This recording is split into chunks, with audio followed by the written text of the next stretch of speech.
Assalamualaikum warahmatullahi wabarakatuh. Selamat pagi anak-anakku semuanya, kelas 7. Bagaimana kabar kalian? Sehat semuanya? Baik, alhamdulillah. Kita bertemu lagi dalam pembelajaran bahasa Indonesia. Kali ini yang kita bahas yaitu menelaah struktur dan bahasa pada teks prosedur. Ya, menelaah struktur dan bahasa pada teks prosedur. Siap? Baik, sebelum memulai, mari kita berdoa bersama-sama sesuai dengan agama dan keyakinan kita masing-masing. Berdoa, kita mulai.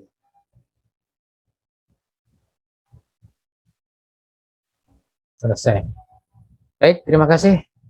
Mari sama-sama kita belajar tentang menelaah struktur dan bahasa pada teks prosedur.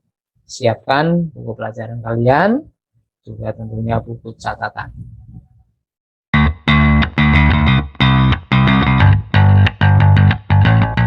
Menelaah struktur dan bahasa pada teks prosedur.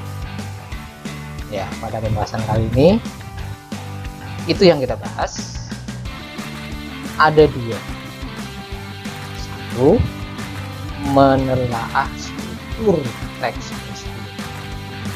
Yang kedua, menelaah bahasa yang ada di dalam teks prosedur atau kaidah kebahasaan yang kita temukan dalam teks prosedur. Ya, walaupun ada dua, tapi tidak sulit untuk kita paham. Kompetensi dasar yang harus kita capai pada materi ini tentu saja berfokus atau berpusat kepada menelaah struktur dan aspek kebahasaan teks prosedur, tentang cara melakukan sesuatu dan prosedur cara melakukan sesuatu. Secara khusus, setelah kita mengikuti pembelajaran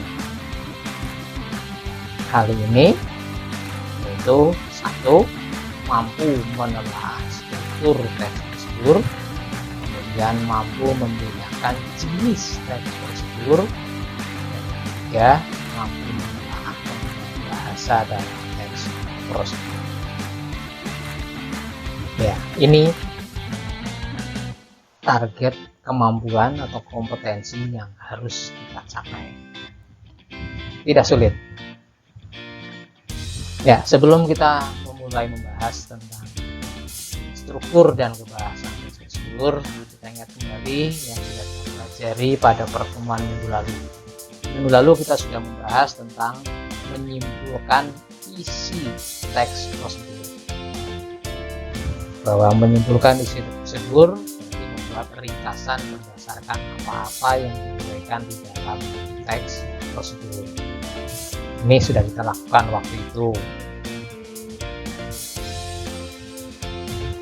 Sudah kita praktekkan, bahkan hasilnya pun luar biasa.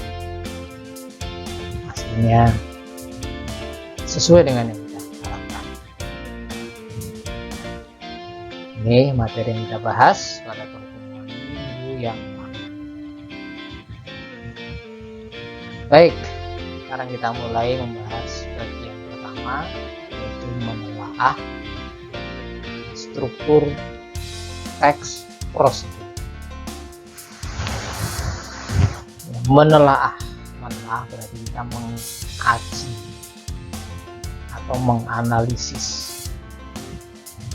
Ya, struktur itu berarti apa ya? Struktur itu bagian-bagian yang membentuk sesuatu. Struktur yang membentuk sesuatu secara berurutan. Baik, perlu kalian ketahui bahwa prosedur ada dua macam. Yang pertama, prosedur cara melakukan sesuatu. Yang kedua itu prosedur cara membuat sesuatu. Ya, cara melakukan sesuatu, misalnya cara menendang bola, misalnya ini kalau pemain bola. Cara membuat sesuatu, misalnya cara membuat bola. Ya, di dalam prosedur cara melakukan sesuatu, strukturnya terdiri dari tujuan, kemudian langkah-langkah melakukannya, dan yang terakhir penutup. Sedangkan struktur di dalam teks prosedur cara membuat sesuatu ya hanya berbeda sedikit, yaitu terdiri dari tujuan, kemudian langkah-langkah, lalu alat dan bahan yang digunakan untuk membuat, kemudian langkah-langkahnya, lalu yang terakhir penutup. Nah, ini strukturnya. Gampang sekali kita gampang. Apalagi dalam teks prosedur sebetulnya bagian langkah-langkah juga sudah ditandai, bagian alat dan bahan juga sudah ditandai. Sekarang mari kita lihat contoh hasil telaah teks prosedur. Nah, ini bisa kalian baca, bisa kalian cermati di dalam buku pelajaran halaman 98 sampai dengan halaman 101.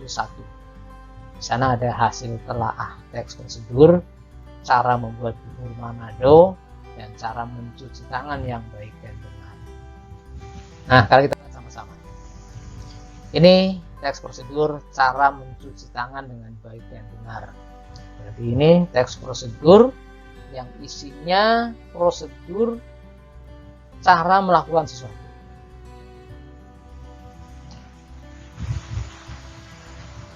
Kita lihat, setiap orang harus memperhatikan dan menjaga kebersihan, baik kebersihan lingkungan maupun kebersihan diri sendiri. Menjaga kebersihan diri tidaklah sulit. Kita bisa melakukannya dengan kegiatan sederhana seperti mencuci tangan. Perlu diketahui bahwa penyebaran virus penyakit pertama kali bisa berasal dari tangan kita sendiri yang tanpa sadar telah memegang sesuatu yang kotor. Apakah kamu sudah mengetahui cara mencuci tangan yang baik dan benar? Berikut ini akan dipaparkan cara mencuci tangan yang baik dan benar. Nah, ini bagian tujuan, bagian dari teks prosedur yang menyampaikan tentang tujuan. Apa tujuannya membuat teks prosedur ini? Iya, tentu saja ingin memaparkan, ingin memberitahu bagaimana cara mencuci tangan yang baik dan benar. Nah, ini sekaligus juga menyampaikan atau berisi pengantar umum sebagai penanda apa yang akan dilakukan, sekaligus memberikan motivasi. Ya, baik. Bagian berikut, terlalu kecil mungkin tulisannya, tapi bisa kalian baca sendiri nanti di buku pelajaran. Langkah-langkah.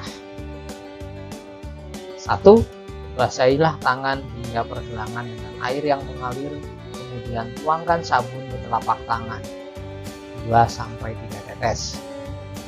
2. Gosoklah telapak tangan secara perlahan dengan gerakan memutar 4 ruas jari tangan yang lain hingga sabun berbusa dan lakukan secara bergantian. 3. Gosoklah punggung tangan dan sela-sela jari tangan kiri dengan tangan kanan. Begitu juga sebaliknya secara perlahan. 4. Gosoklah telapak tangan dan sela-sela jari dengan menyelipkan jari di masing-masing ruas jari.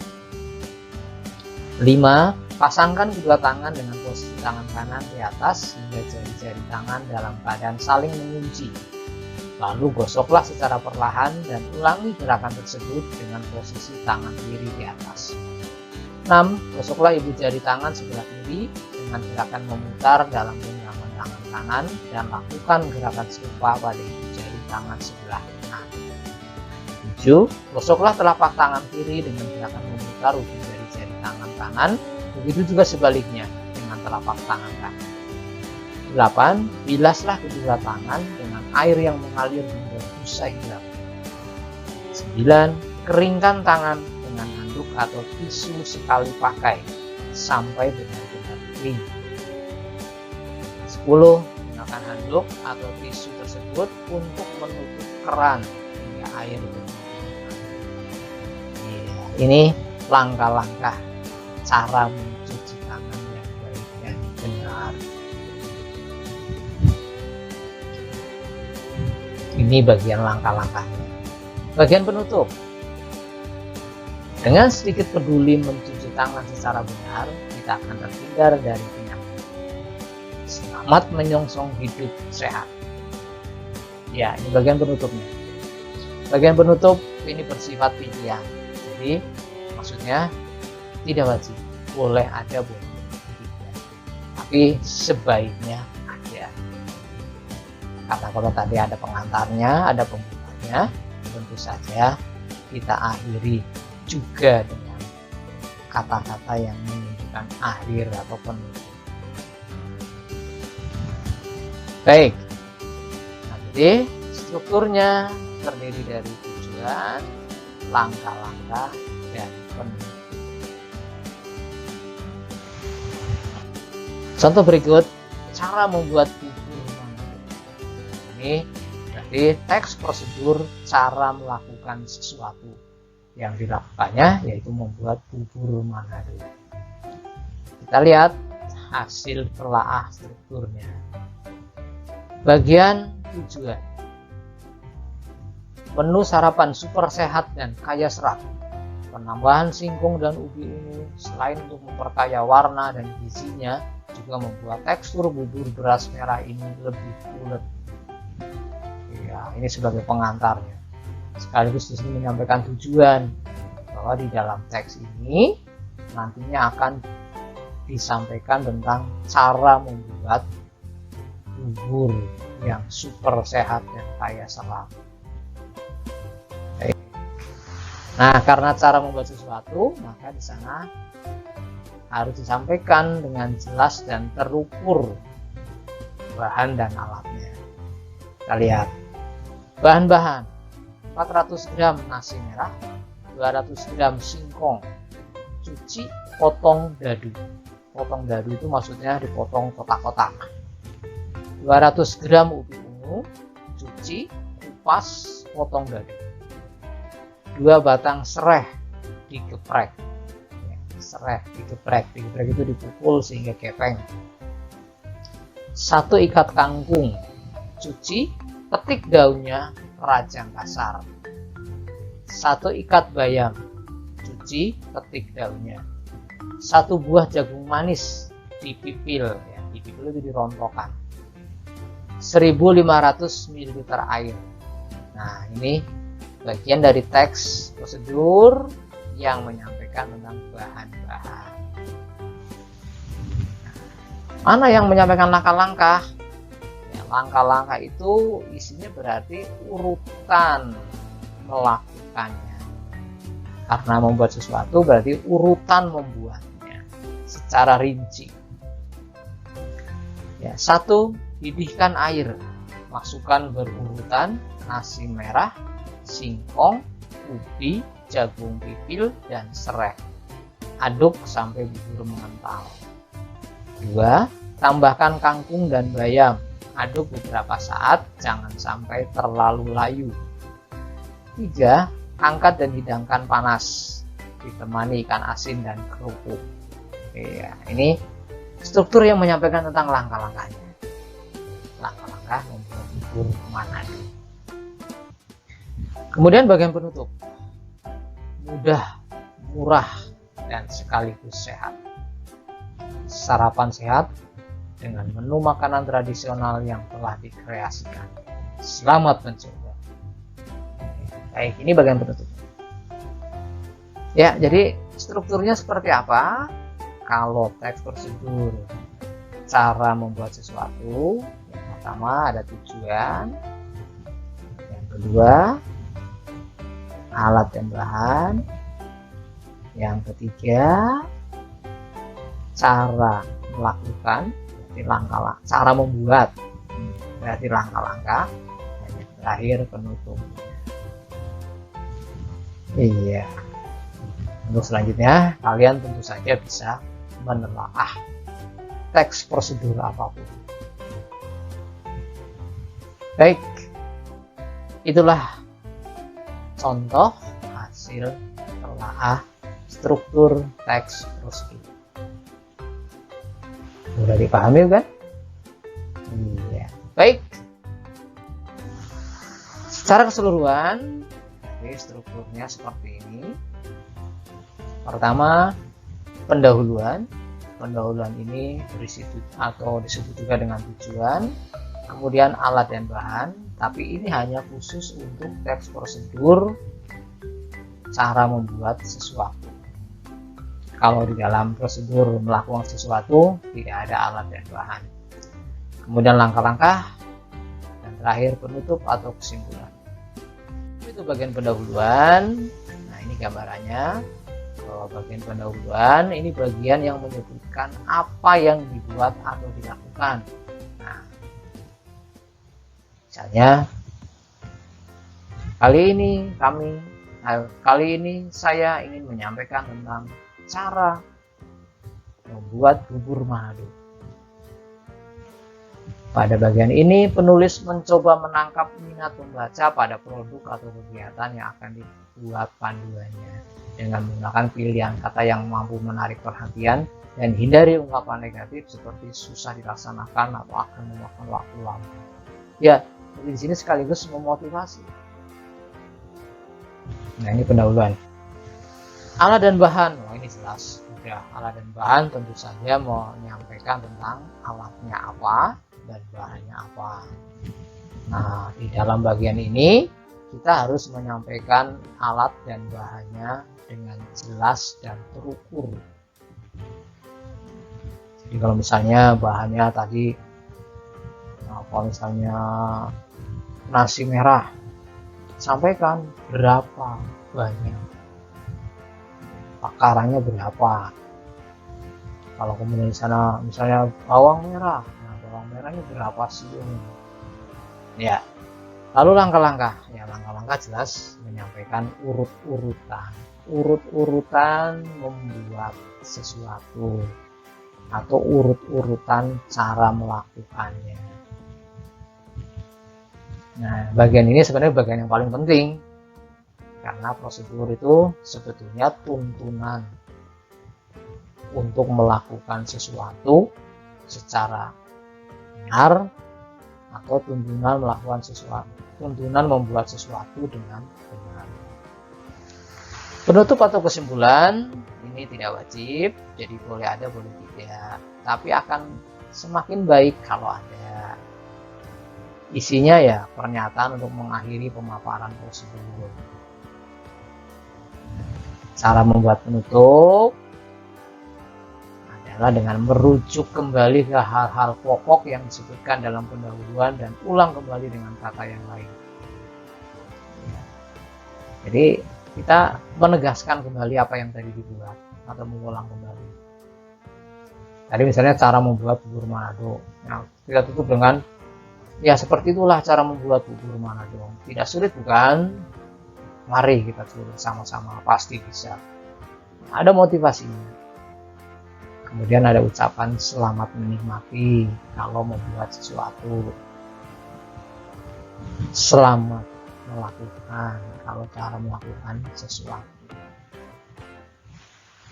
Baik, inilah struktur teks prosedur. Demikianlah kegiatan pembelajaran kita mengenai struktur teks prosedur.